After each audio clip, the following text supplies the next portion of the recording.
سلام دحندو علكم زيناتات سبورت تلفزيون تግራይ زساعت حزلكم مصي سناي مكتال نحاجز سدرا سواتن محكمي ጉዳት አካልን ዘዓለመ ውድድር ዓቢ ጉያ በኮሚሽን حربኛታት ትግራይ ተሰናዲኦም ጽጋብ ዘፈሩ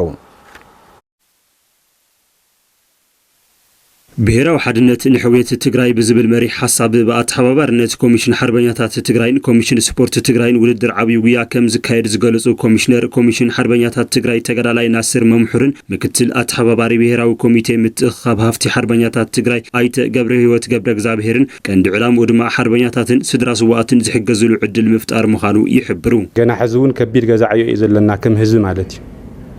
ብፍላይ ወቃዓትና እውን ክረኽቦ ዝግባእ ሕክምና ረኺቦም ናብ ሕብረተሰቦም ክጽምበሩ ዘኽእል ሞያውን አካዳሚያውን ትምህርትን ስልጠናን ክረኽቡ ምግባር ዝጥውሮም ሰኣኑ ደቆም ዘምህረሎም ሰኣኑ ብዙሓት ዝራስዋት ኣለውና እዚኦም ቁልጡፍ ሓገዝ ምግባር ዘድልዮም ብቋዋምነት ክጥወሩ ዘለዎም ዓቅሚ ፈጢርካ ዓርሶም ክኽእሉ ዘለዎም ብዙሓት ዝራስዋት ኣለውና ኣብ ዝተፈላለዩ ናይ ቃልሲ መዋእል ጉቦኦም ናይ ዝፈጸሙ ወለዲ ውላድ ክንሕብሕብ كندقف قبونا سلازوخنا زي مقبارو نايكلو تقراوي ربرب يحاتتيو لصدما افتحويت اكل قدونا يكون سدرا سوقنا كما بيلونا بتملستي زغبر شيخ مناي هربኛታት ኮሚሽን ስርዓትን ምቅላል ኣብ ጎኑ ተጠው ዝበለ ኮሚቴ እዩ ጥዕናና እንደሐለና በተወሰኸ ድማ ሓርበኛታትን ስድራ ስዋኣትን እንሕግዘሉ ስለዝኾነ ኩሉ ሕብረተሰብ ነቲ ውድድር ዝተዳለወ ቲሸርት ብምዕዳግ ኣብ ጎኒ ሓርበኛታት ትግራይ ከም ዘሎ ከረጋግጽ ኣለዎ ክብሉ ድማ ወሲኾም ይገልጹ ኣብ ዓዲ ውሽጢ ኣብ ትግራይ ዘሎ ኣብ ማእኸል ዓዲ ዘሎ ይኹን ብፍላይ ድማ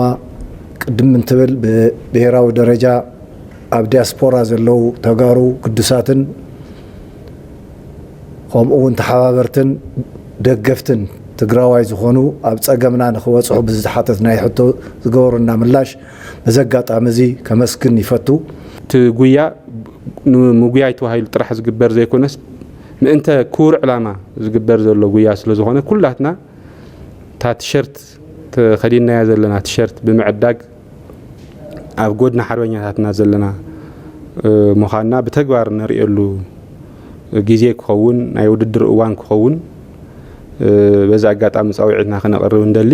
ኣብ ኩሉ ዓይነት ስፖርት ትነጥፉ ስፖርተኛታት ኢሉውን ሰብ ሃፍቲ ነዚ ጻውዒት ብምቕባል ኣብዚ ቅዱስ ዕላማ ክትሳተፉ ይላቦ ዝበላ ድማ ኮሚሽነር ኮሚሽን ስፖርት ትግራይ መብራት ሃፍቱ እየን ንዞም ወቃዓት ኣሕዋትና ኣብ ፍቕዱ ሕክምና ዘለው